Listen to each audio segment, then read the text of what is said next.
Andrew Jackson runs the Brackley Hogwatch Centre, which cares for ill and injured hedgehogs. My family and I met him at Brackley Hogwatch to discuss all things hedgehog, from their temperament to slugs.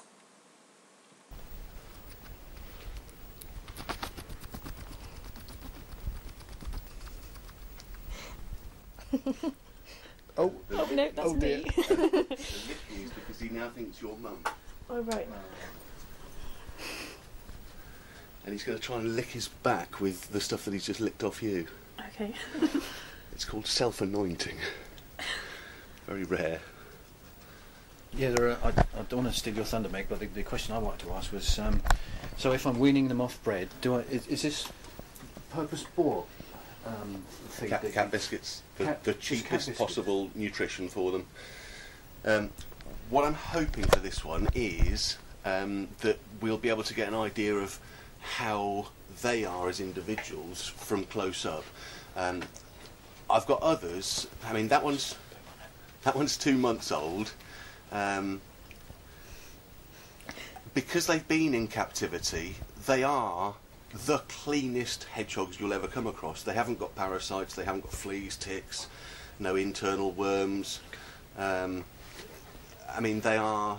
How do you assess for that, though? Through droppings, do you have to... Through treatment, yeah. I mean, the microscope's up there. Everything that comes in has the faecal sample analysed on a microscope, and whatever worms they've got, they get treated for.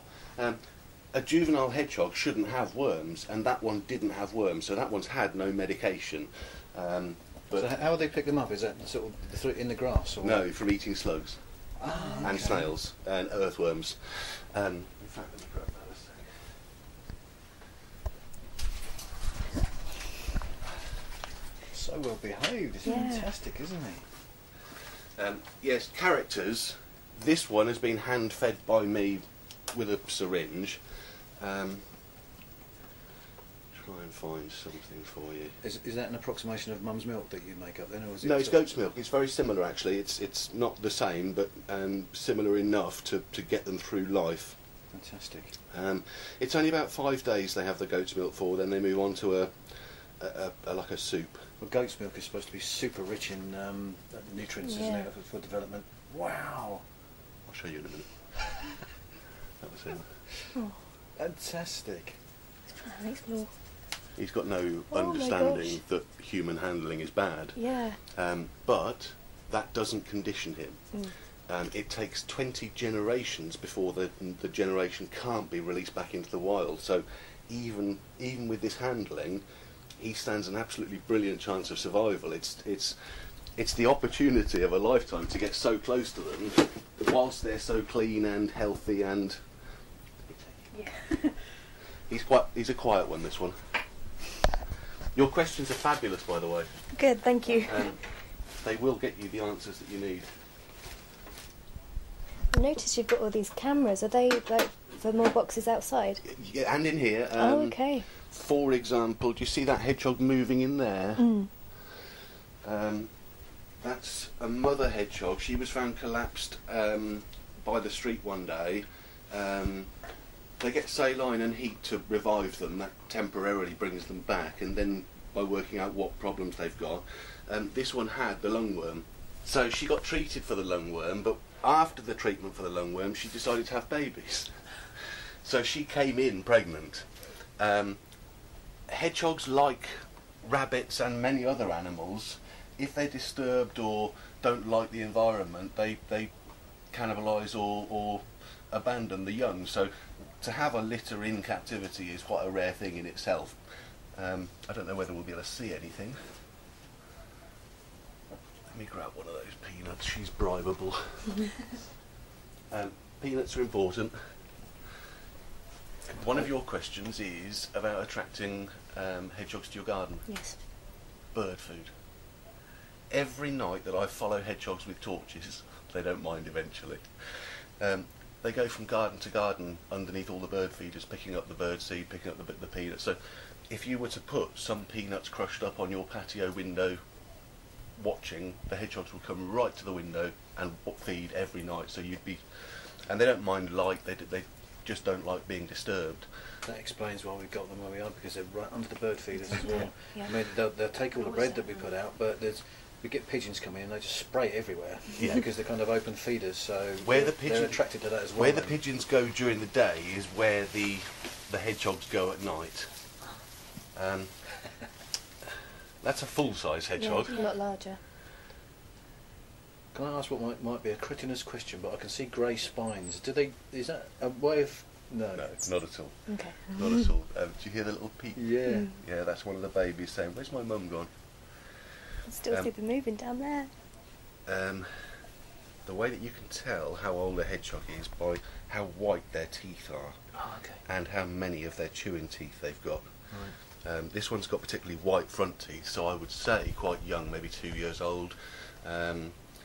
No, they don't go grey. In fact, they can be born with grey faces, so it's quite confusing from that side of things.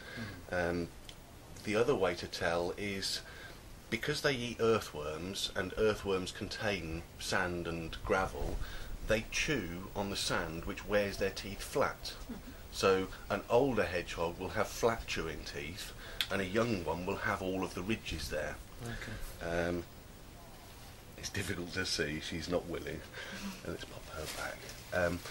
What I'm hoping is to have put some of my smell on her, so that she won't mind me touching these. Eyes closed, ears closed, but can smell, and smells that I'm not the right warmth, has gone prickled up and started to jump around. It doesn't like being touched. So that rearing is defensive? Yeah. An aggressive defence. It's an attempt to scare you off. If I was to turn it upside down, it would try and curl up. But at this age, it's only just got the ability to start to curl. It can't actually curl up into a ball. Let me pop that one back. And how many babies did you say were in there? 3 in there with her, so yeah, it makes me feel a bit like a dad, but Yeah. hey, I wasn't responsible. She was pregnant when she arrived, I promise. So tiny. So they can, at that size, you'd never hear them, you'd never see them. They would spend 6 weeks milk feeding from the mum before she ever even brought them out of the nest. And how that happens is, like a duck, mother duck leads her ducklings out on a trip, the hedgehog mother leads the hedgehog babies out on the trip. So you end up with 2 or 3 babies following along behind, and she shows them where to get food from, where to get water from, and what the dangers are and things like that. So you end up at a certain point for about a week with the little ones following the mother around, trying to learn what to do, where to go, what to eat, and then they disperse. And one of the things that really interested me about hedgehogs is they have a second litter. So the first litter are born in perhaps April, May, and fully weaned by June, July. They have a second litter, and that second litter are born too late to be prepared for the winter, so they all perish in the winter. And what I thought to myself was, well, we're short of hedgehogs. I keep hearing that in the newspapers. And there's a whole litter of juveniles born late in the year that don't survive. So if I can encourage people to look out for those juvenile hedgehogs in October, November, and preserve them and release them the following spring, then we could have extra baby hedgehogs as adults.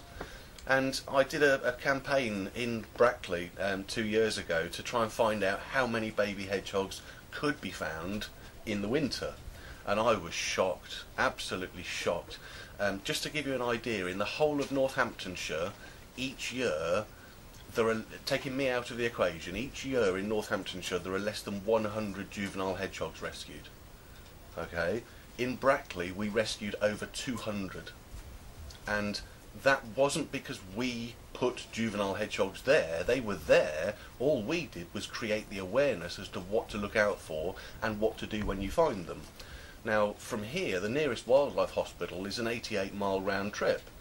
Now, for someone that doesn't know too much about hedgehogs and doesn't know whether it needs to be rescued, that's a long trip for an animal that might not have needed rescuing. So there's a lot of uncertainty. And what I found was, I have done sort of market research, if you like, around Brackley, door to door for years.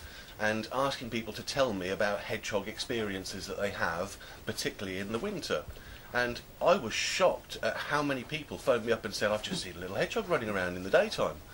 And they picked it up and they put it in a hedgehog box that they've got, a nest box to keep it safe and give it a nice warm, and giving it some food. And well, that was great, but what I realised from that was the academics, the scientists, the ecologists have all understood now that hedgehogs are obviously nocturnal, and to see one out in the daytime is a sign of distress.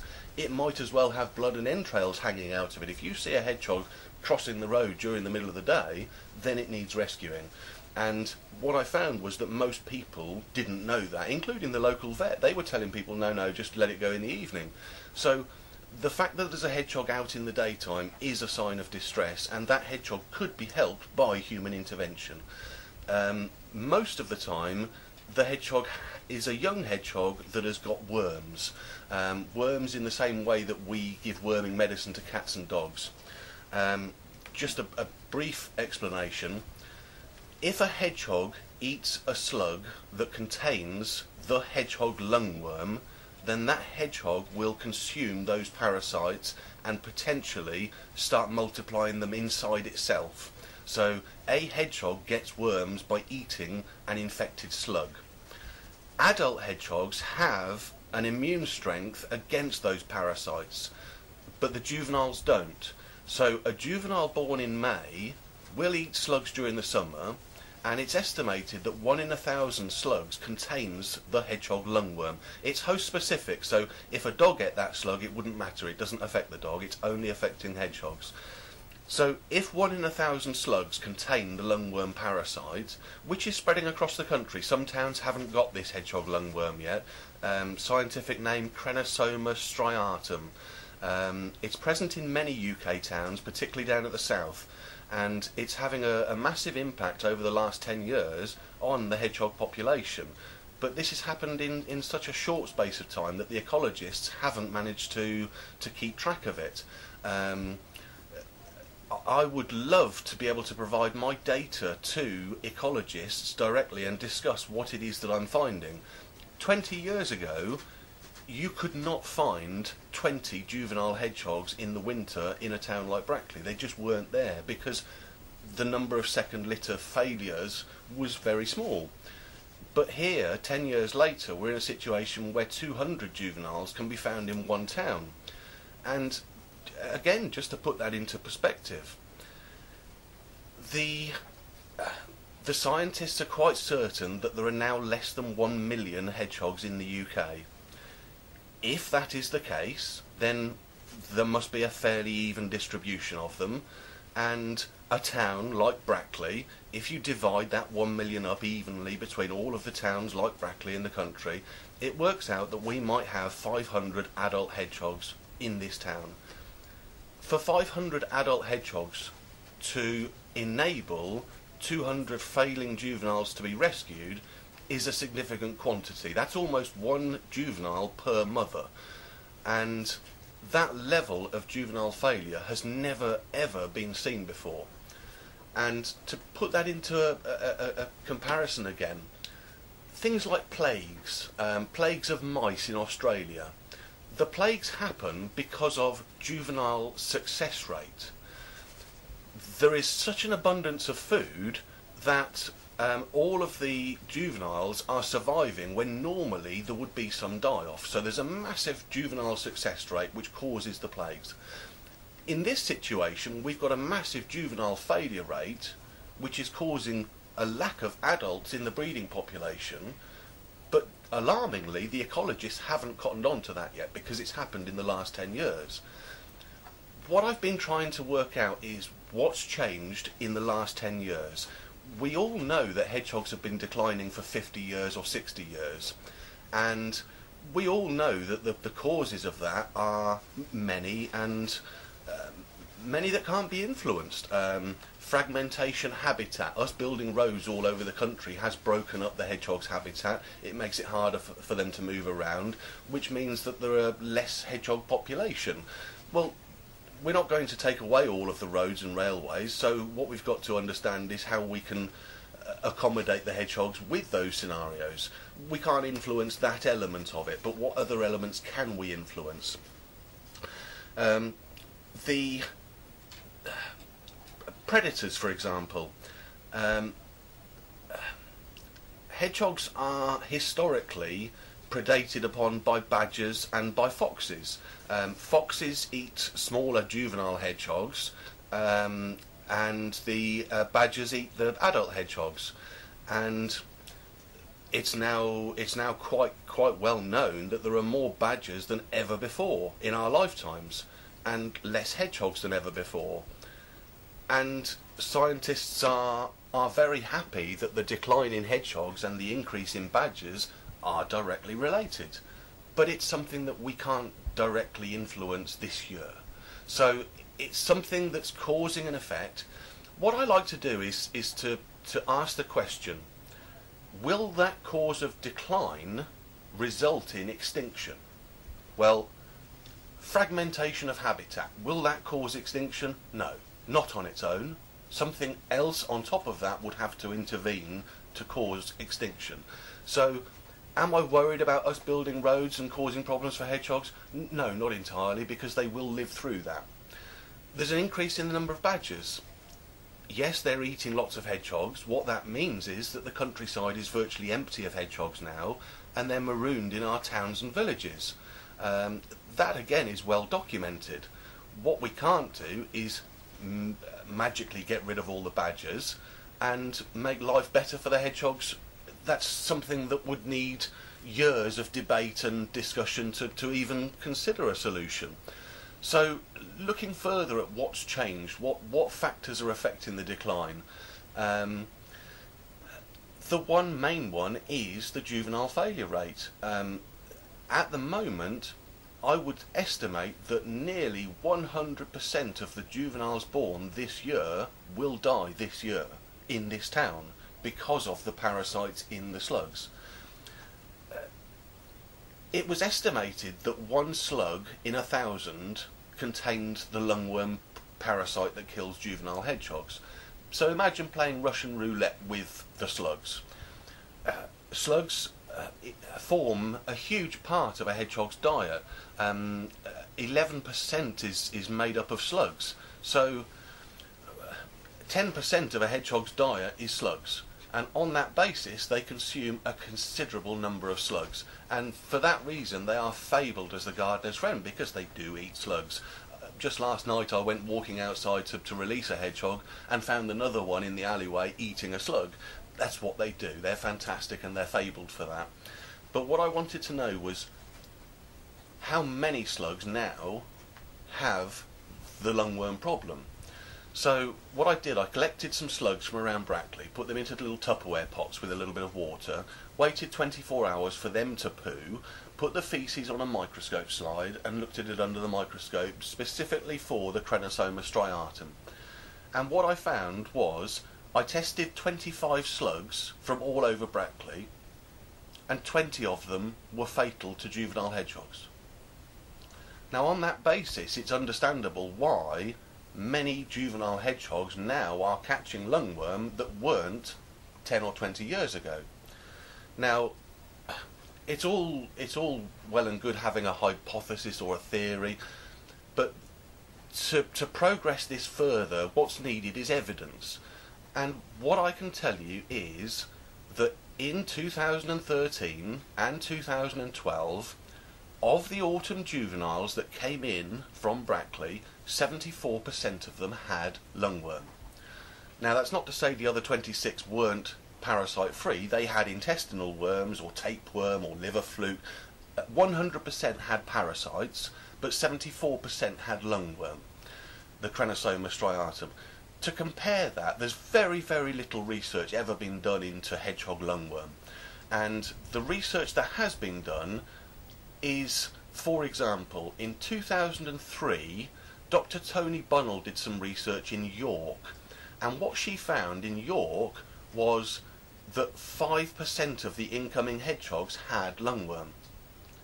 So our 74% in Brackley compares with 5% in York 10 years ago. Now, I can't tell you whether it's a geographical difference or a time difference, but there's a difference, and that is the alarming problem. What I can tell you is the People's Trust for Endangered Species and the British Hedgehog Preservation Society are aware that there are now half the adult population that there was 10 years ago. Now, that's not a decline, that's a collapse. But they don't know where the adults have gone. They haven't found the dead bodies. Well, it's because the juveniles don't reach adulthood.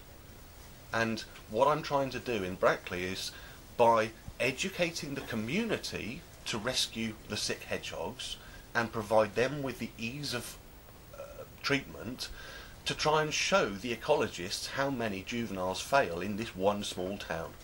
Now, if the hedgehogs are marooned, which I believe they are, then the juveniles found in this town are the result of the adult population. It's a reflection, it's something that we should be studying. What I'm proposing to do, and have been doing and will continue to do, is to monitor what percentage of juveniles have what parasite problems when they arrive. It's my belief that several things will happen over the next 20 years. I don't want to be alarmist over this, but if you were to do a search on the internet for hedgehog extinction, you would find articles in the Daily Telegraph and reputable media sources suggesting that extinction is a severe possibility within the next decades. Within 10 or 20 years there will be no hedgehogs left in this country. That is extinction. That's not going to be caused by badgers. Everybody with any academic sense knows that there's a predator-prey balance. When the predator becomes too great and the prey becomes too small, the predator numbers drop and a balance is reached. So I don't believe that badgers will cause extinction to our hedgehogs, but I do believe that this lungworm that's spreading is causing the total juvenile failure rate. In my opinion, it's almost broken the life cycle. It's that serious. Could people, as a simple fix, somehow lace the cat food that you've got with any kind of antidote to this? There are many thoughts that have been considered. These are very far-fetched questions and discussions for now, but what would be needed is either worming of the juvenile hedgehogs or worming of the slugs. Now, presumably the worming of the juvenile hedgehogs is a fairly hands-on affair that you've got to administer with a syringe, though, is it? Or yes, because you've got to give a certain... well, let's first of all ask, where do the slugs get the parasites from? Okay, they're host-specific, so how many slugs meet a hedgehog? It's got to be rare, you'd think. So how did the 20 slugs in Brackley that had lungworm get it? They ate the baby hedgehog poo. Okay, so each baby hedgehog in Brackley that has lungworm, 74%, is feeding the slugs with the lungworm for the next year's juveniles to swallow. It's a perpetuated problem. We have to understand the problem in order to react to it. Now, there are many hedgehog organisations that warn against the use of slug pellets, and rightly so. Slug pellets shouldn't be used, certainly, carelessly. Slugs form a major part of a hedgehog's diet, 10% or more. The hedgehogs that come in here sick never come in sick because they're poisoned. They've never eaten slug pellets, they've never eaten a poisoned slug, but they have got the hedgehog lungworm, which is tasteless and odourless. If the slugs in Brackley were removed entirely, would our hedgehog population die out or thrive? That's a difficult question, but it's one which the answers, although they're two extremes, could provide the solution that we're looking for. On an agricultural basis, molluscicides have been used to completely eradicate pest slugs. On that basis, because the hedgehogs are marooned in towns, we could, without affecting other local towns, perhaps discuss whether that would be something worth considering in the future. It's certainly not something that I would like to to have any control over, but certainly it's something that I want ecologists to be considering, because I think if we consider the slugs to be the fatal problem to hedgehogs, and question what can we do to improve that scenario. The worming of hedgehogs through putting food outside. No, because you can't stop the adults from eating it. The adults wouldn't need the worming medicine. The worming medicine might actually be detrimental in reducing their own immune strength. So giving worming medicine to hedgehogs that don't need it could be seriously detrimental. The solutions that I have got in the short term, there are many solutions that I haven't got, but some that I have. The more people in this town that put food out for hedgehogs to eat, the less slugs the hedgehogs will eat. And on that basis, the more people, if it's significant numbers of people feeding hedgehogs, will improve the situation somewhat. The second thing that we can do is, as a community, recognise that juveniles out in the daytime is a sign of distress and we should be helping them. If we do that, we will understand the scale of the problem, which will help the ecologists to understand what the problem is, and we can treat those juveniles, return them as adults the following year after spring, and they are immune to the problems in the slugs because of their adult immune strength, but they will go on to have offspring that still need help next year. Well, if we as a community understand that, let me just give you a perception of why the hedgehog needs rescuing. These juvenile hedgehogs have got worms. The worms are multiplying inside them, they're vomiting, they've got diarrhoea. Almost exclusively they've attracted ticks.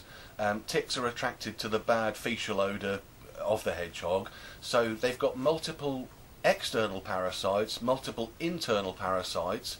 All of the food that they're eating is being taken by the parasites, so they need more food, and they come out during the day in desperation trying to find sustenance.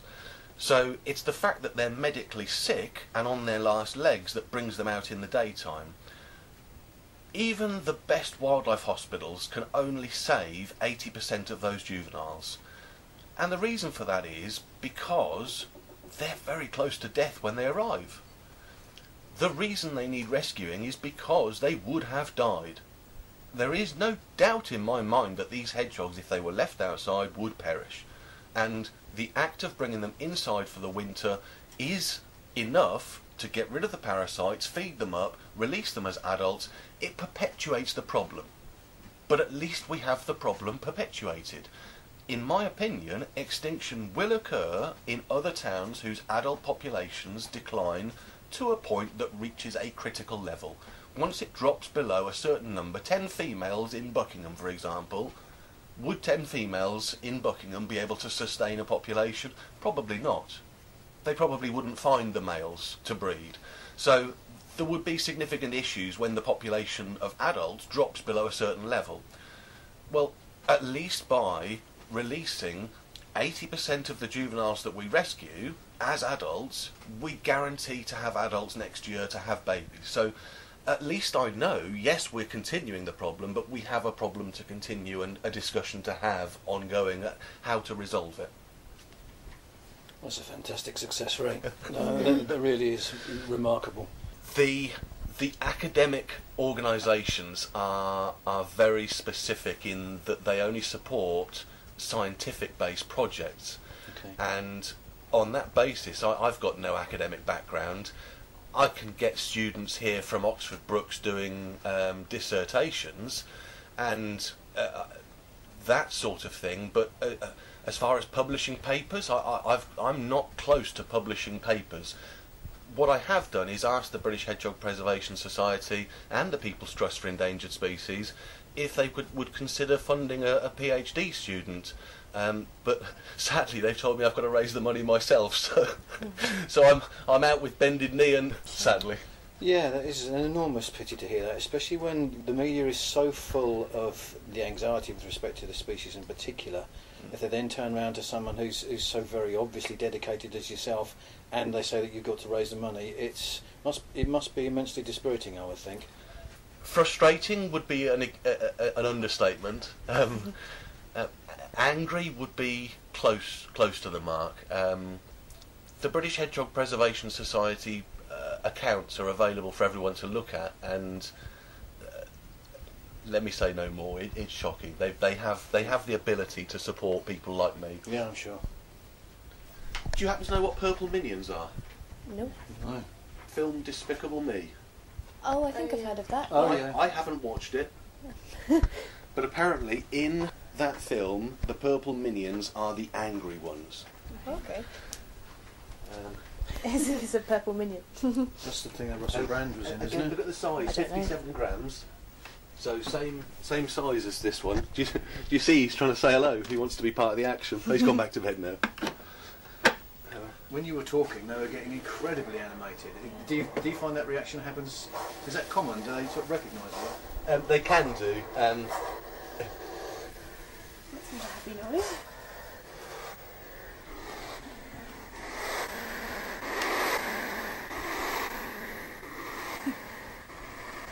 You wouldn't think that I'd hand-fed this one, would you? No, he's very unhappy. She. Yeah. Are you getting that? Yeah.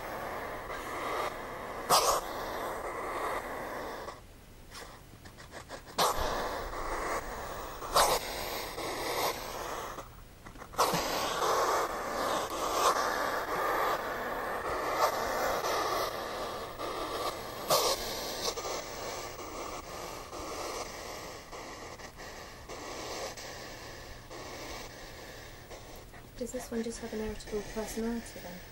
The mother. Yeah. Okay. Genetics. There's 3 of them. They're all the same. Oh.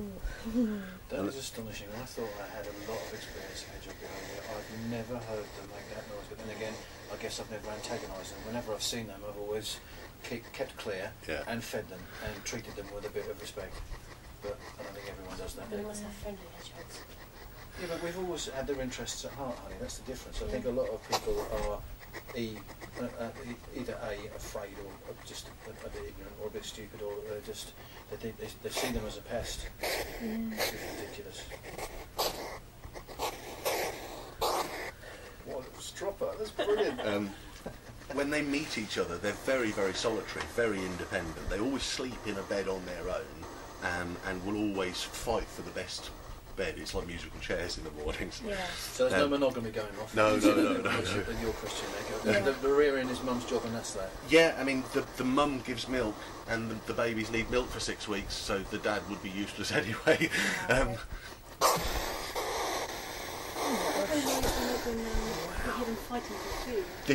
This would be the fighting for dominance. I have right of way. I want the food first. You have to wait until after I've been. And they do shoulder barging. They drop their shoulder down and give it a smack. I mean, is that just a snort through the nostrils? Is it? Or? Yeah. I mean, you can see the breathing in and breathing out. Yes. Round about here, you can see the inhale and exhale. Do you know they can climb? No. They can climb 6-foot fence. Oh my gosh. They don't climb down very well. They tend to flop. Wasn't there a myth about them drinking cow's milk and like climbing up onto cows? That must be nonsense. Oh, that was horrible. Vampire hedgehogs. Yeah. They are ingenious creatures, and if circumstance meant that they had to find nourishment, then I'm sure they could find nourishment. Some of the fascinating things that I've read are gruesome, unfortunately, but from post-mortems of hedgehogs that have been run over and what their stomachs contained. Reptiles, frogs, birds, bird eggs, mice. Unbelievable! You wouldn't think that a hedgehog would eat a baby mouse. No. But yeah, they have no problem. So yeah, climbing an ivy-clad wall. No reason why you couldn't find a hedgehog on your flat roof. That would be brilliant. Quite often when they get shut in garages, they climb up to try and climb out. And I find them sat on fridges and things like that. Really? Looking down, yeah. I would never believe that if you hadn't told me. Yeah. Is she worse because we're here? No, not at all. No. Not at all. This is normal. This is normal. I mean, if she was really, really unhappy, she would bite. Yeah. And I think she is close to that.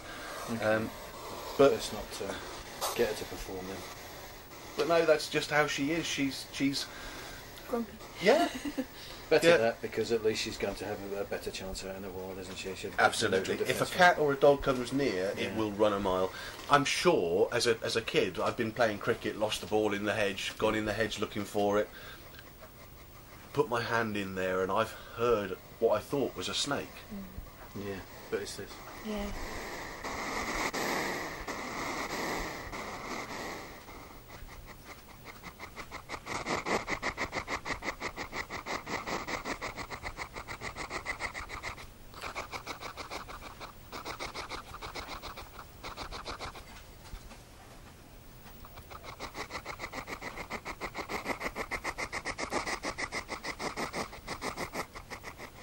Fantastic. She's like, I didn't want to laugh. They're good, aren't they? Yeah. They are good. I'll give her a peanut in a bit. I was going to call them chalk and cheese. Hello, Puppet. You're brilliant. Yeah. He should start licking as well. Temperament. Can I hold this one? You hold this one. You haven't held one yet. Grab a towel. Where's that little white towel gone? Yeah. I'm definitely going to hold it. Come on, mate. Yeah. He's a very docile one. He's actually getting released tonight. Oh, Yeah, excellent. 9:30. I feel so sad when they go. I bet. He seems to like eating my clothes and jewellery, so Hey, mate, don't disappear.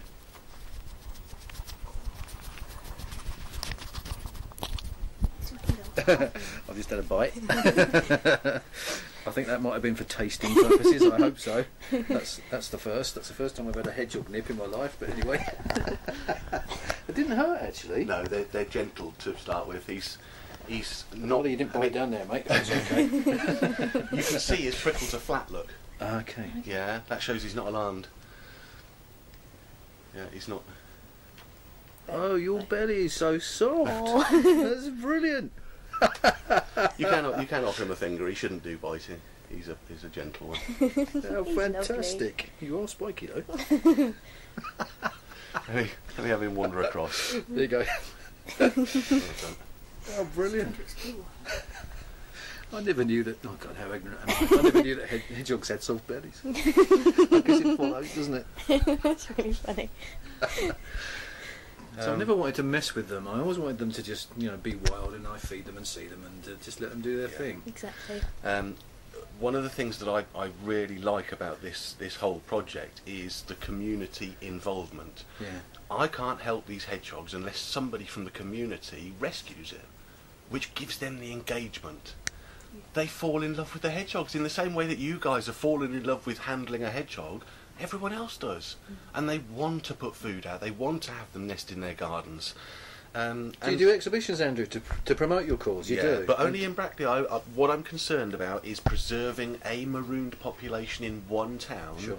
so that we've at least got a refuge habitat to delve from Sure. in the future. That's coughing, by the way. Somebody.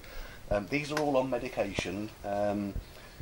So, for example, a lungworm injection every day, and the way the medication works, it kills the adults, but not the juveniles. So the juveniles grow into adults, and then the next lot of medication kills them. So you're killing adults in cycles.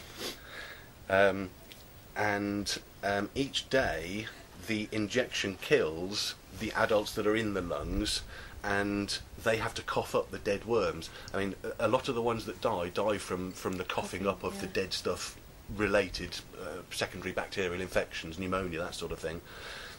He's just adorable. Hey? It's like a hedgehog version of our cat. It's lovely. Very long whiskers. Curled for any particular reason, is that like... Yeah, they are. Mainly for drinking. Right. From what I can see, and for catching. I mean, if I had to describe an hour after a hedgehog came out of its nest, the first place it goes is to mown grass, to get the beetles from in the short grass. Again, some of these post-mortems that have been done have found a type of beetle called a cockchafer beetle, over 200 of them in one hedgehog's stomach, and nothing else. Nothing else. He just liked those beetles, and I think it's a seasonal thing that's only available at a certain time of year. So hedgehogs, perhaps in August, will flock to the playing fields for that particular food source.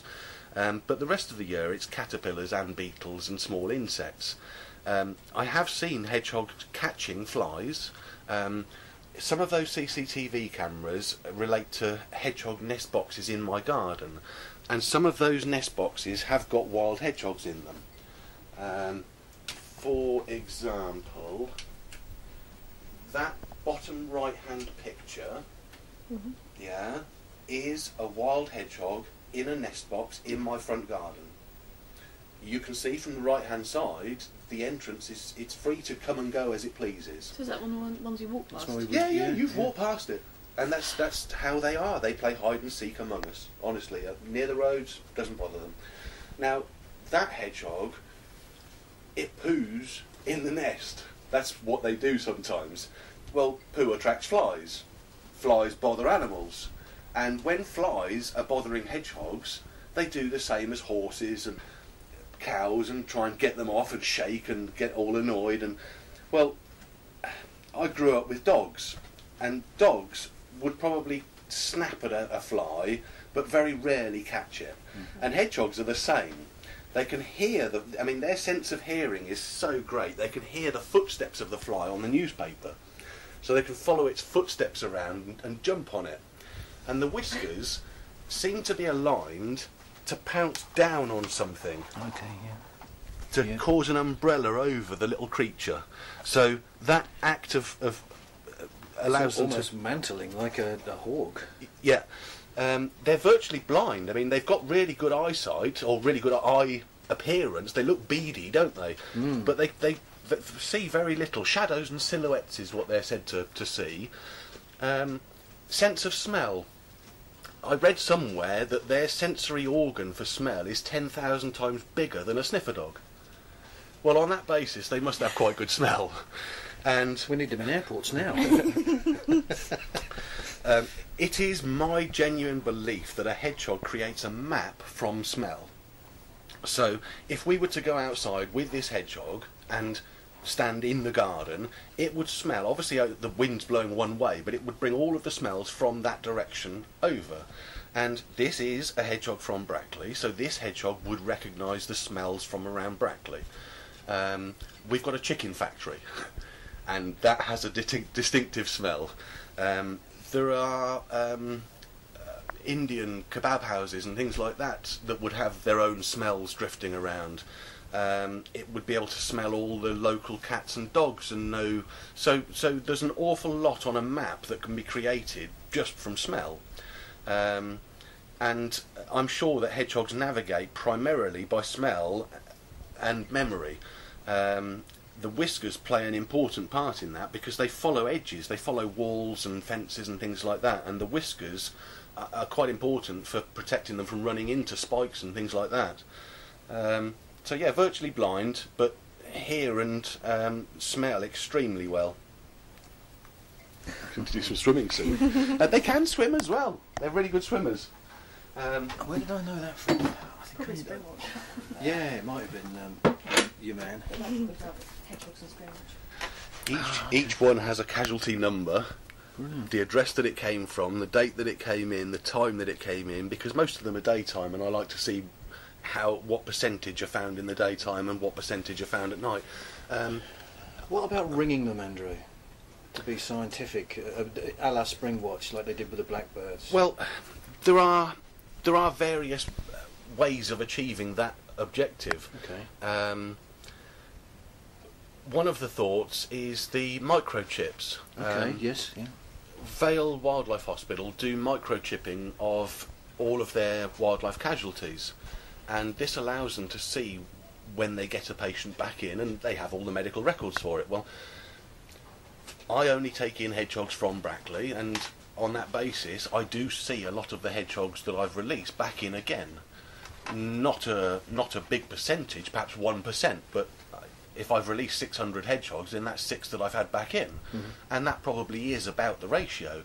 and some of them have come back in because they've had road traffic accidents, not because they've subsequently become sick. So it's not necessarily a case of looking for bad data or looking for good data, but you could certainly gain data from microchipping. But I still feel like the unsupervised, non-academic person that should really have some support.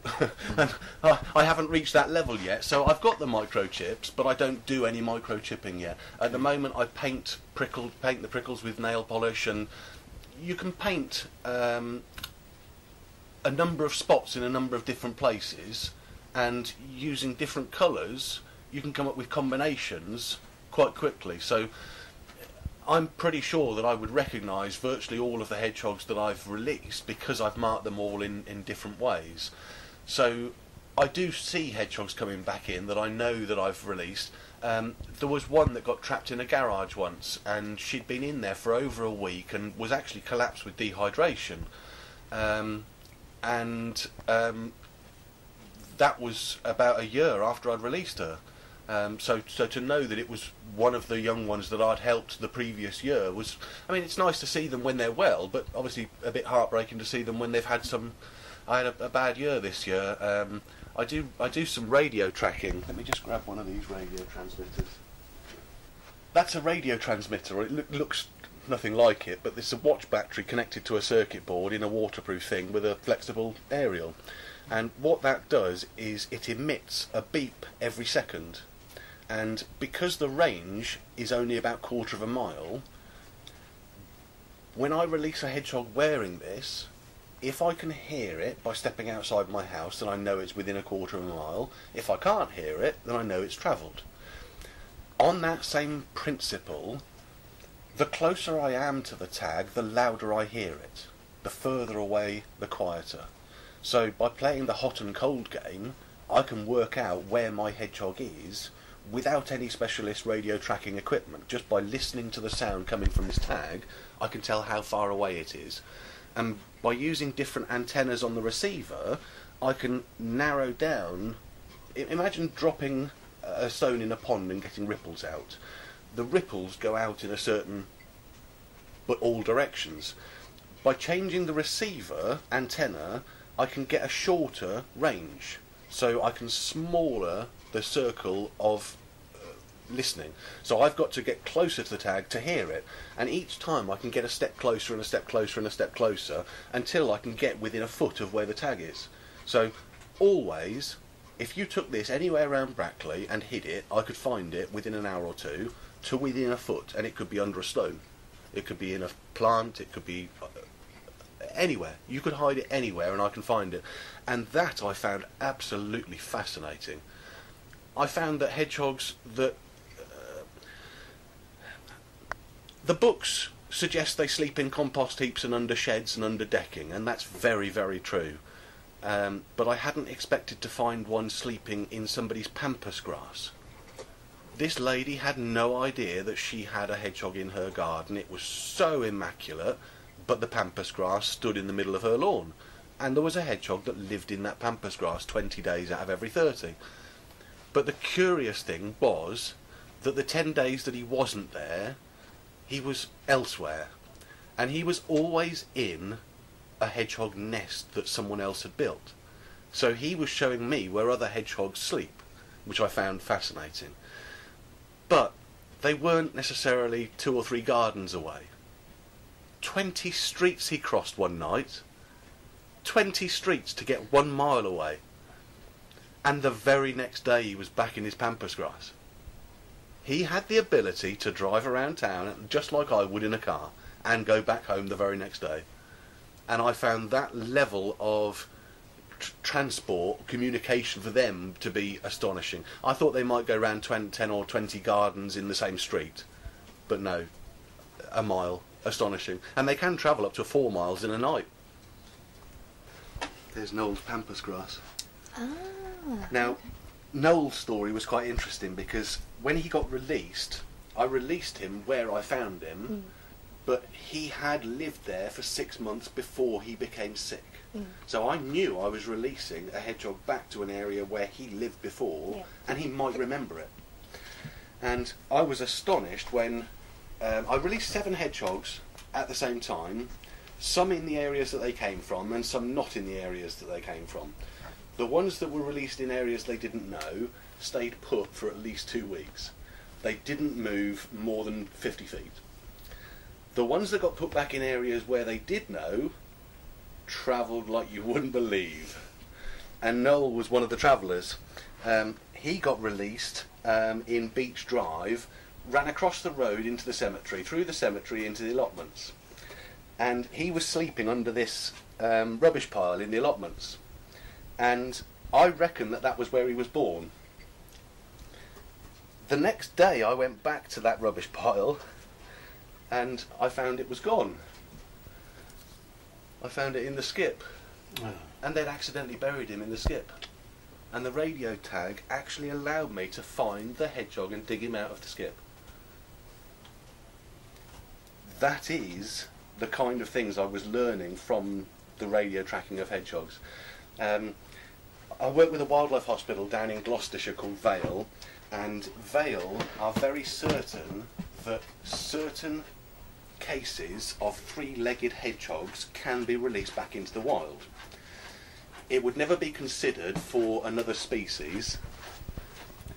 Who's noisy?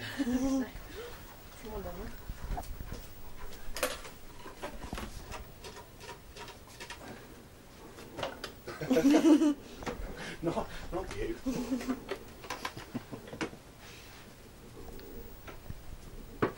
Work out who it is. It might be in there.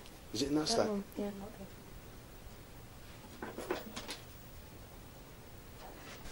We'll pop that one down there and see where the noise comes from next. Very certain that 3-legged hedgehogs in certain circumstances should be released back into the wild. But it turns out that organisations like Tiggy Winkles frown upon that. They say that a 3-legged hedgehog should never be released back into the wild. And I found myself in a position where a genuine wildlife hospital vet was telling me that I was authorised to release a 3-legged hedgehog, and other people were saying that would be barbaric. And I had the ability to fit radio transmitters to all of the hedgehogs, and that way I could go out and find my 3-legged hedgehog each day and make sure he was safe. Make sure he hadn't fell down a hole or got stuck in a stream, and I was astonished at the amount of movement that he had. He travelled as fast as any of the other hedgehogs. Just like a 3-legged dog can run, a 3-legged hedgehog can scuttle just as well. And his quality of life was no different to a 4-legged hedgehog. And after a year of following him around Brackley, he was 2 miles up by the church. He'd navigated around Brackley perfectly, crossed all the roads like normal hedgehogs do. So yeah, the tracking of the 3-legged hedgehog was my justification for the radio tracking, and the information that I got from it was just unbelievable. It just blew me away. Extraordinary, that really is. They adapt much like any other 3-legged animal. It's just inhumane to make a pronouncement like that, be so judgmental, just say this because it's one missing one If leg. they can do it, then they should. Yeah, who's going to stand judgment on that? It's absolutely unfair. When did that one come in? Was that a Oh, while that's ago? an old photo, last year's one of last year's ones. Sad story. He had been dug out of a compost heap by a dog and bitten, and he had holes through him. He didn't make it, but it was the opportunity to take a photo of a young one. Yeah. Normally I wouldn't. I mean, that one is probably close to 10, 12 days old now, born on the 22nd, so probably a bit more than that. And at that age, I don't mind handling them. This is probably 48 hours old, maybe 24, and at that age, you shouldn't handle them if there's any chance of reuniting them with a mum. When they come in orphaned, then That's different, isn't it? and that was the scenario with that one. He was buggered, unfortunately. It's awful. But they squeak, and dogs' toys are squeaky toys, aren't they? Yeah. So you can't tell the dog off for making its thing squeak. Exactly. Terrible. But So do cats and dogs affect hedgehogs that much? Surely if they're adult hedgehogs they can defend themselves. Absolutely. An adult hedgehog has the ability and patience to outwit a cat or a dog. A fox is a slightly different scenario. Foxes in the summer generally have enough food of their own to not eat hedgehog juveniles. We had that in our garden once. There was a hedgehog curled up in a dog bowl where we used to feed the foxes, but the fox had come and visited and was trying to get at what was underneath the hedgehog. Absolutely. And, Absolutely. making so much noise, it was horrible. Yeah, and then each time the fox tries to get under the hedgehog jumps and... Yeah, absolutely. One of the cameras in this array looks out underneath my back garden gate. Okay. Bottom left there, look. Yeah. So I put food on the floor and the hedgehogs come in under the gate and eat it. And there I see foxes interacting with hedgehogs. And the same thing, I've seen the fox trying to eat whatever the hedgehog is they're eating. Never does the fox attack the hedgehog or think of it as food. It doesn't even look at it. Oh, no. I mean, you can tell there's no interest. But towards the winter time, it gets a bit different. There's a lack of food for all animals. Foxes have late litters. There is a problem for everybody. So to find a juvenile hedgehog running around in October, the fox automatically takes that as a food opportunity. And unfortunately, these juvenile hedgehogs, because they're sick, have no patience. They don't curl up, and consequently, when the fox grabs them, he either grabs them by the snout or by the back legs, and they very often only take part of the hedgehog. The hedgehog then curls up in pain with part of its body missing. So in October, it is extremely common to find hedgehogs missing back legs, juvenile hedgehogs, because they've had a close shave with the fox. And that is exactly how I ended up with a three-legged hedgehog here. He'd met the fox had bitten his leg off. The wildlife hospital did some surgery to amputate the back what was left, and it all healed perfectly. And that was the effect of a fox on a hedgehog. A lot of the time, it sounds very sad, but I've spent many nights, 12 hours every night, 7 days a week, in my car watching hedgehogs, watching things happening. And what I've seen is foxes running around with hedgehogs in their mouths in October, but they're small hedgehogs, never adults. Can you put your finger on the naughty one? I think it's the middle one. I think it's that guy, isn't it? One of those two. Is that middle one? Eating some food? No, let's scratch him because he's wanting something. Oh. In the same way that a baby would cry. Perhaps I've got the right one, The bottom one. It might be this one. Just dive back in again.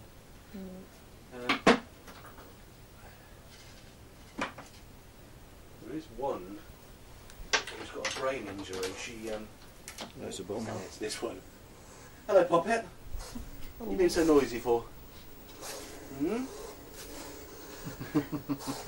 Another grumpy one. Can you tell that this might be one of the minions? Very unhappy. Not so much unhappy, but making sure that nothing bad happens to him. Oh, okay. Do they tend to calm down after a while, like after you've had them for a long time? Like No, would that, no? This is character. It's I gonna mean, be permanent. this has become like this. Okay. He was much calmer before. No, I think it's good because it means that they will be wild when you release them. They're defensive and they might survive longer. It's very fair I comment. mean, you can see he's not biting. He's not angry as such. He's just making sure that get off. I don't want that. I don't. Oh, it seems a nice temperament, that one. Does the metabolism slow sufficiently over winter? Do they go into a sort of a torpor, or? Yeah, good question. Normal blood temperature, Okay. 37 I think we are, but skin temperature 30, 31. You're cold. No. Okay. When a hedgehog goes into hibernation, it reduces its blood temperature from 37 degrees down to less than 10 degrees. Fridge? It is said that they can go down to 1 degree, but I've obviously got no evidence of that. But certainly less than 10 degrees. And at that temperature, their heart rate is virtually stopped, their breathing is virtually stopped, the metabolism is stationary almost. But there are drawbacks to that. Obviously there are benefits to it. Obviously surviving the winter with shortage of food is the main goal. But at that temperature, not a single muscle can be moved. But you're completely awake, almost like in a coma. So a hedgehog in hibernation can hear what's going on, can smell what's going on, but can't move any of its muscles. It takes at least 24 hours for it to use body fat to heat its bloodstream back up again so it can move. So imagine with climate change, freak weather becoming more common, winter flooding becoming more common, the Somerset levels last year. What do you think happened to all the hedgehogs that live in Somerset? Drowned, probably. Honestly. And Mind you, they can swim, so you never know. Well, now, will that cause extinction or will it affect the decline? Yes, it'll affect the decline. No, it won't cause extinction. We have enough land above on high ground. And the refuge habitat scenario, by creating one town where the community are empowered to preserve the hedgehog population, it's on high ground, it's surrounded by ring roads which pens in the hedgehogs, pens out the badgers. I mean, there's so many reasons why this town is a perfect refuge habitat. So if all we do is keep hedgehogs alive in this town for 100 years, it doesn't matter what happens with flooding in other parts of the country, we will always have the ability to repopulate from source. So cause of decline, yes. Cause of extinction, no. The extinction is the juvenile failure rate. It's the broken life cycle. There are so few juveniles reaching adulthood now that the adult population is in decline, and the experts haven't cottoned on to that yet. I know that I have no academic background, and I put myself on the pedestal to be shouted down. I genuinely believe that my hypothesis, although it's bad, is correct. And if people want to question any element of it, I would be thrilled in that, because it would mean someone understanding what I've learned. So I think it'd be fantastic if it was something like we saw in the summer with that blackbird count in Suffolk, wasn't it, or somewhere where they were counting the ring, because hedgehogs are just such likeable creatures, and I don't understand how it doesn't translate between the birds and other creatures like hedgehogs. Why don't it seems to me in some cases, particularly in towns, they're just so unfairly targeted. You get idiots driving out of their way to try and kill them if they're in the road. So that mentality I don't understand. Something nice that I saw the other day was a young boy racer going round a roundabout in Brackley, stopped, got out of his car, picked up a small hedgehog, moved it to the side of the road, got back in and drove off. oh, that's brilliant. I'm hoping that I've had some influence. Yeah, definitely. I'll mention these, but I don't think they'll form any part of your thoughts. This article was in The Field. The Field's a shooting and fishing magazine, so I'm not a subscriber to it. But the question is, who ate Mrs. Tiggywinkle? Was it Mr. Brock, or was it? And that's how a hedgehog uncurls, gets uncurled by a fox. Do you remember I was touching their backs to get them to uncurl? That's what the fox does. That's very clever. So, who ate Mrs. Tiggywinkle? Well worth a read. Daily Mail, where have all the hedgehogs gone? In the 1950s, Britain had 36 million, now there are fewer than a million, and this article talks about why. This is what I was coming for. One of your questions relates to RSPB surveys. Yes.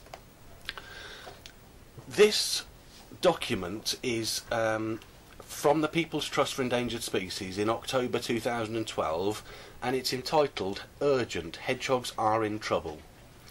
Hardly believing what our regular mammal surveys were telling us about a decline in hedgehogs, we double-checked our findings with surveys carried out by several other charities.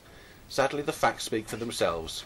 Hedgehog numbers have nosedived over the last 10 years. Over a quarter of the population lost, closer to half in some parts of the UK. Hedgehogs are in trouble and urgent practical action is needed.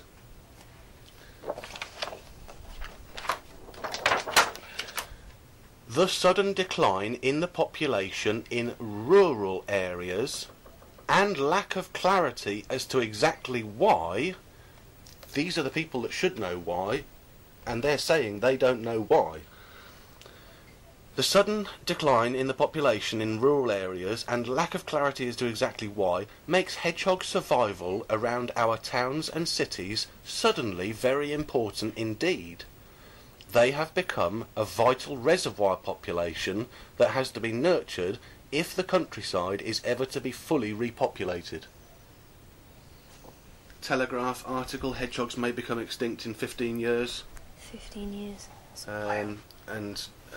That's the Dr. Bunnell that I was mentioning. Often when people find a sick hedgehog, they become involved in helping look after it and the others, and that's the scenario there. She's found probably 5 hedgehogs that would have died and has helped me look after them and realises that I need some help in the cause. Warwickshire Wildlife Trust have done quite a lot for hedgehogs, but we're covered by Northamptonshire, sadly, which is a different set of committee. Yes. In Warwickshire, new report shows Warwickshire's hedgehogs are in trouble. Again, this is 2013. People in Warwickshire, Coventry and Solihull are less likely than ever before to enjoy the thrill of seeing a live hedgehog. New report written by Warwickshire Wildlife Trust indicates that the national decline of 25 to 40% over the last 10 years has also happened here. And it carries on. It's really alarming, isn't it? There seems to be both a population decline and a contraction in range within the county, particularly in rural areas, but possibly also in urban areas. The areas where hedgehogs still seem to be present tend to be rural villages and the urban fringe with a high concentration of gardens and allotments. It's so true, but again, I would expect these people to know why there's a decline. I have the answer and I'm just a nobody. Why can't they listen to me and question the data that I'm gathering? That's all I ask. It's just Exactly. so frustrating. It must be. So yeah, that's them. There's a few other things.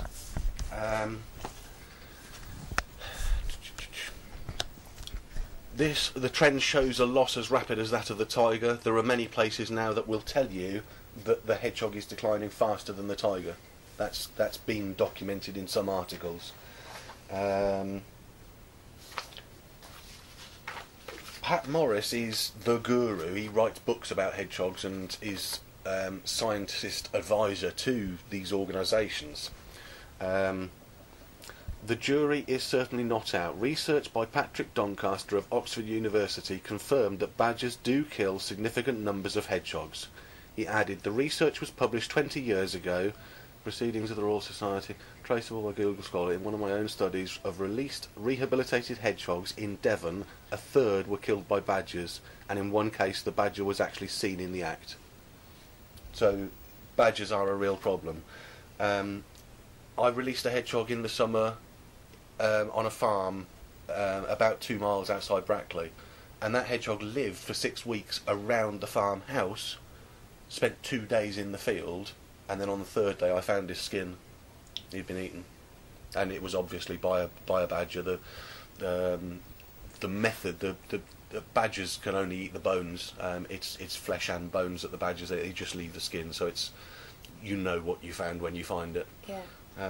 How amenable are the farms in the locality with respect to you releasing? Are they happy to see you release them? Very happy. I mean, this particular scenario was the farmer's wife had rescued the hedgehog, and she has hedgehogs in her garden. She feeds them, she watches them, she sees them having babies, and That's good. so yeah, it's a part of the community, really. I mean, she understands that the urban factors are different to the rural factors, and the hedgehogs in her area are suffering different factors to the ones here. And for her, what I've done is given a load of wooden nest boxes that are badger proof. So all of the hedgehogs in her garden and farm area, I mean, they nest in the straw bales, under tractors. They're all. We've done some radio tracking up there to try and find out where the hedgehogs do actually sleep during the day, and it's all run under the farm machinery where they're going to get squashed and stuff. So enlightening from that point of view. But to be able to provide wooden structures for the hedgehogs to be able to sleep safely is one thing. What I'm hoping to do is, via natural geographic features like the old disused railway lines, Brackley's got 2 disused railway lines, main lines that were in the 1960s, that provide wildlife corridors between the local towns. And my aim is to reinforce those to make them less favourable to badgers and more favourable to hedgehogs. So to create... It'd be a dedicated wildlife enclave for them, couldn't it? Yeah, perhaps corridors, perhaps tunnels for them to be able to get from A to B without being exposed to the badgers. So, well, on new builds, on bypasses, we've provided dedicated tunnels for badgers. That's a bit ludicrous, isn't it, really, that we look so favourably on them up until a point. It's almost like a government changing allegiance with some kind of... like ISIS or whatever. Yeah. It's like, Well, badgers are good for the next 10 years and then they're bad. let me give you my brief take on that. I had no inclination that there was a balance issue in nature, or that we should be concerned about it, or that we might have influenced it in the past. I personally like to see balance. I like to see harmony. I would like to see the number of badgers decline naturally and the number of hedgehogs increase naturally. I wouldn't like to see a cull. I don't see any need for that kind of thing. But understanding the relationship between the badger and the hedgehog is important in being able to monitor the effect of the badger population on the hedgehog population. We've got wildlife trusts in this county. We've got wildlife trust in Brackley. But they don't know where the badgers live. They don't have any interest in wildlife numbers or the balance of predator-prey. As a layperson, I thought the Wildlife Trust would be interested in looking after the wildlife. Yeah. To be able to speak positively about something, RSPB have offered to partner up with me to get funding. So that is an avenue that I need to be exploring. Anecdotal evidence suggests that a hedgehog stripped clean of all flesh and bones is the work of a badger. A skin not stripped completely clean is the work of a fox. And That follows, doesn't it? Yeah, it does. Warwickshire Wildlife Trust, aims and actions. We plan to raise £250,000 to work with local schools. My method of reaching the community is to visit the primary schools and tell them, on your way home from school, if you see a hedgehog out in the daytime, please get your mummy to phone me. Well, blow me, the kids at the schools have been rescuing hedgehogs every single day almost. Unbelievable. And the parents have been educated. I didn't know that a hedgehog out in the day was a bad sign. It was him that told me. I wouldn't have phoned you otherwise. A 6-year-old boy went to a lady's house, knocked on her door and said, there's a hedgehog that needs help, and they phoned me. I mean, that to me is working with schools, giving them the opportunity to be engaged in the preservation of the species. I can't look after the hedgehogs in Brackley without the people of Brackley buying into it, and to see people driving round them, moving them out of the road, shows that even the boy racers and those that we thought might not care about the scenario, if enough people care about it, then maybe others will join in. That's marvellous. Kids can get excited about cute animals. Yeah. Always favourable. They do. It's a very good idea. Oh, that's fantastic. Have you, with respect to that article in particular, Andrew, have you told them about your success with the primary schools? I struggle. No, because nobody at the moment values the saving of a life that would have been lost prematurely. Let me read you something. This is from the People's Trust for Endangered Species, and it's from the head of the People's Trust for Endangered Species, so I've certainly got to the right person. Okay. I'm writing in response to your request for funding for your work with hedgehogs through Brackley Hogwatch. The proposal discussed by the steering group that we now have for our hedgehog work in partnership with the British Hedgehog Preservation Society.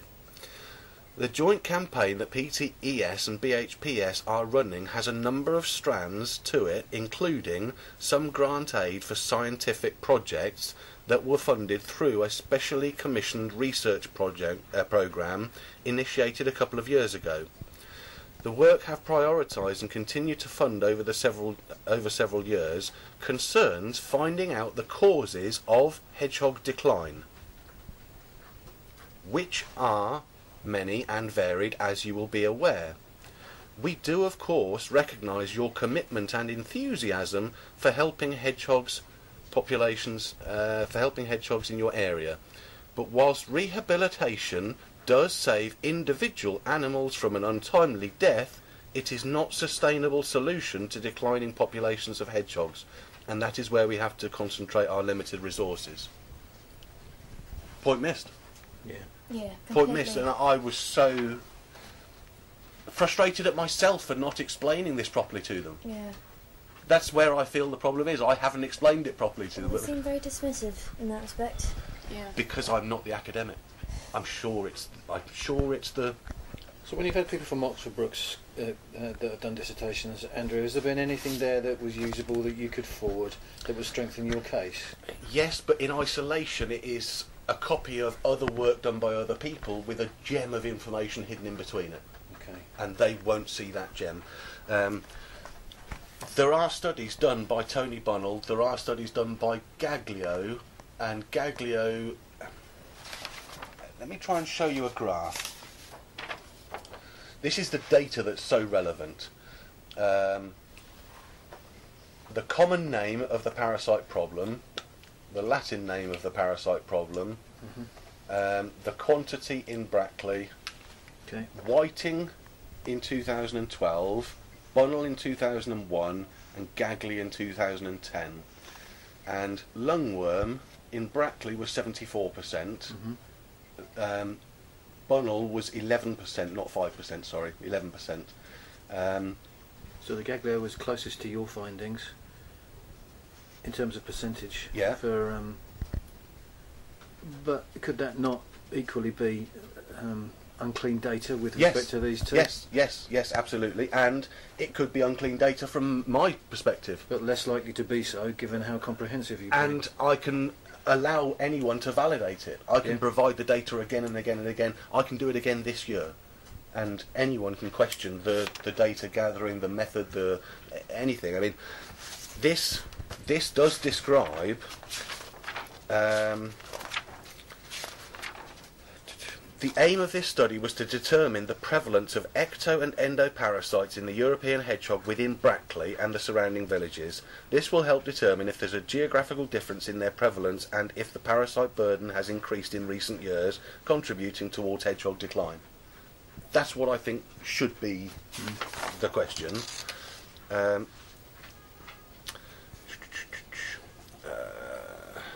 A recent survey by Living with Mammals published by People's Trust for Endangered Species revealed that the population of this popular wild animal in green, urban and suburban areas in Britain fell by 37% between 2003 and 2012, and it is feared that further decline might result in extinction in the coming decades, and that's the Mammal Society. The decline is attributed to many factors as it goes on. Something that is quite important for you guys to understand is the difference between autumn juveniles now and 20 years ago. This book here is the vet book. it's the manual that vets use to give treatment to any wildlife. If a vet gets a squirrel in, there's a chapter about squirrels, there's a chapter about bats, it tells them how to examine what the common problems are, all that sort of thing. And there is a chapter on hedgehogs. And in this chapter on hedgehogs, there is a section about underweight autumn juveniles. And it starts off, late litters born in August, September and even October, due to late conception in repeat breeders or second litters, often have insufficient time to lay down the necessary fat reserves. So what they're saying is second litters are autumn juveniles. Okay, and on that basis they've only recently left the mother. They haven't eaten the slugs that contain the parasites. They are worm free, and they do just need food and love. 20 years ago, that is what people were rescuing. None of them needed medication, they just needed food, warmth, love. Now, what I can tell you is, let's go for a little look around at some recently in ones. Let's go through this one a second, actually. These guys came in very recently, 2 days ago for this one. Now, on the face of it, this looks like a juvenile hedgehog. That's the same size as the one we've got at home, the little one. There's the adults and there's the juvenile following it around. In reality, though, this should be... this is older than some of those young ones that you've just seen in there. Okay. Adult size. This one is older than those. It has a full set of teeth. All of the teeth are there. They've been present for many months. This one has a full worm burden, lungworm, intestinal worms, and to the point where it's killing it.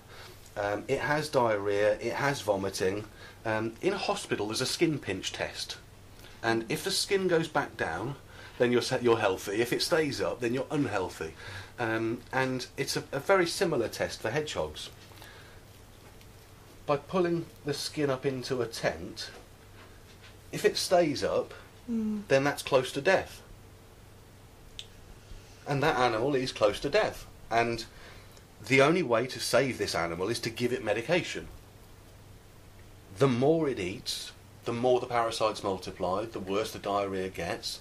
So feeding and giving love to this hedgehog would not solve its problems, but would actually continue them on for longer. Do you mind if I give an injection while you guys are here? Yes, fine. This is saline from a drip, just taken out into a syringe. This is injected subcutaneously, so under the skin, and what it does, where on a human you would get the saline into your bloodstream, this goes under the skin, and then from under the skin gets absorbed quite quickly into the animal itself. So I'm just going to put this saline under the skin in several different places.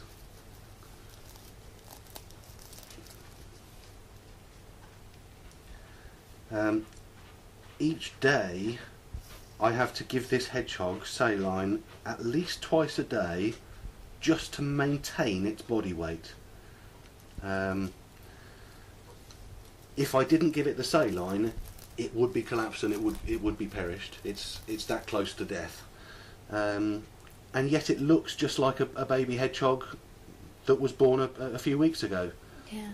And unless you know how to do the test for dehydration, you wouldn't be able to confirm that that hedgehog is sick.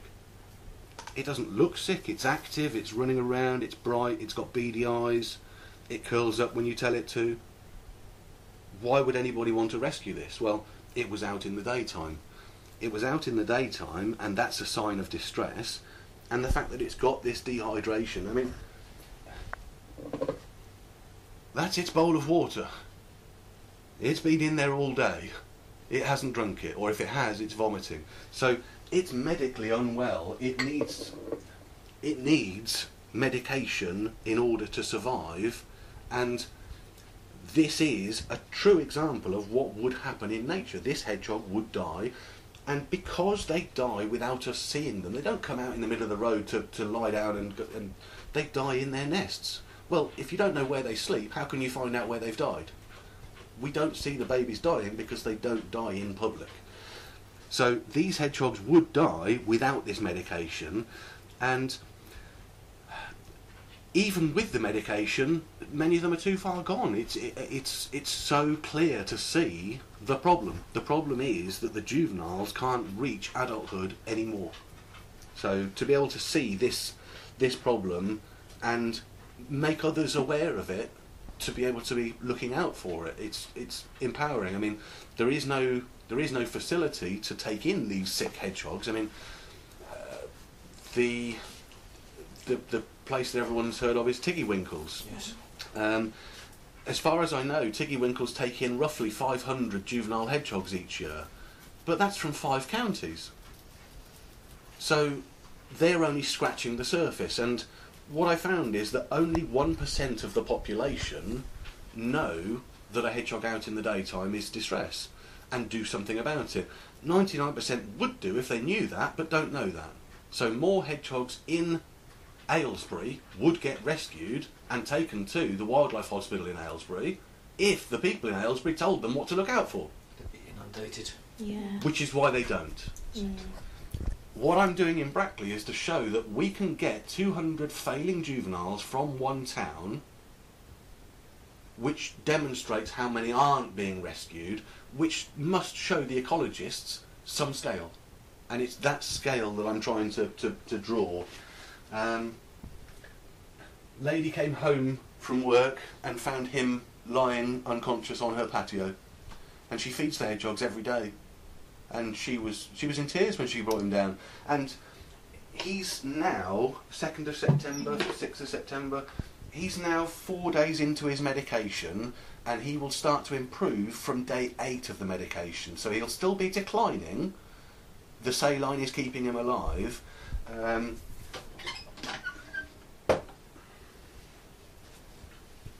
Have a look at this one just to give you some comparison. Young or old? Young. The same age as that one? No. This one is about 6 years old. Oh, okay. Okay. He's missing an eye, isn't he? No, I think he's got both. He's just a bit gooed up. Oh, there we go. I have got some eye issues next door. He's got a bit of a swollen below there. I'll have to give him some antibiotics. In fact, I think he's on antibiotics already. It's healthy. Yes and no. I've taken all the ticks off him. Do you see his abdomen is all swollen here? Yeah, that's probably with worms. Oh, so what I'm looking to do is to get a sample from him and find out what's living inside him. How do you remove the ticks, Henry? Just with a small tool that twists them out like a corkscrew. Are they sort of conventional ones that just dig their claws in and they're just a little body in you? No, they're heads. They're head buriers. Ticks bury their head under the skin and breathe through their abdomens as the abdomen's filling up. And the old method of tick removal used to be to smother them in oil or burn them, that sort of thing. Yeah. And what they found now is that the tick regurgitates its stomach contents when it becomes distressed, and that causes an infection. So it's better to take the tick out swiftly with the head rather than leave the head behind or have it regurgitate. So one of these tools, like a lasso tool, gets the head and the tick out together. You can still see there's a few here, but I've left the smaller ones on. There's one by the eye, look. So they will come off over the next day or two as they get bigger. But what I was going to show you on this one, do you remember I was saying about the teeth? Teeth can help you age them. You see he's got yellowing of his teeth, and he's got half his teeth missing. Yes. Yeah? That's an old hedgehog. Yeah, yellow and missing teeth, old. So that is, normally, a adult hedgehog would have the immune strength to tolerate the parasites, but when they get weakened immune strength, perhaps because of old age or perhaps because something else, they start to become susceptible to the things that they were immune to. So this one will have worms, it has got ticks, and the other thing you can see as well is the tip of this ear is very crusty and scabby, and that's ringworm. Ringworm is a fungal infection that, again, a healthy adult hedgehog would have the immune strength to tolerate and rebuff that, but when they become sick, they get taken down by a lot of the other things that they've been able to tolerate. So there will become a point, perhaps in 10, 20 years' time, when the adult population can no longer tolerate the parasites in the food, and we start to see the adults out in the day like this one was. This one was crossing the road, busy road in between the cars. So yeah, what I should be able to do for him is fix up the temporary problems that have dragged him down, and at least let him go back out for another last go at life, healthy temporarily. So he should get one more lease of life. He might have some babies still, you never know. Again, this is an old hedgehog. He's tiny. From earlier this year.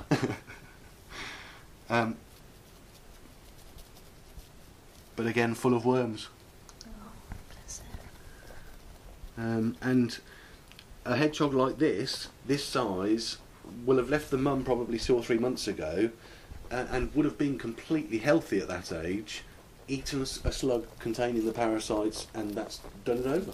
And it wouldn't have known at the time which slug was carrying the parasites.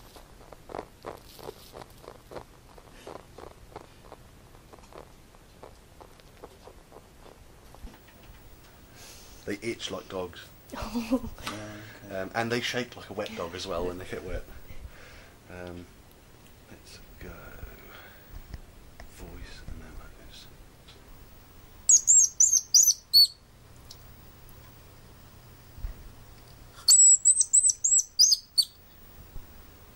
Says, I'm hungry, feed me, feed me. That is astonishing. Now, if the mother is in the nest feeding the baby, you would never hear that. But if something's happened to the mum, they come out squeaking. People in Brackley now know to listen out for that sound, and if they hear it in a flower bed, to go and find the baby hedgehog and bring it to me. A lot of these baby hedgehogs have been found in that way. Yeah.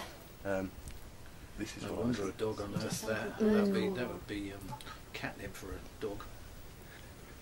I'm certain I have a message, and I'm certain that I have to give that message somehow.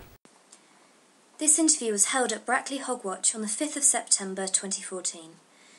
Brackley Hogwatch is run by Andrew Jackson, who kindly agreed to this interview. The interview was recorded by Meg Pettit.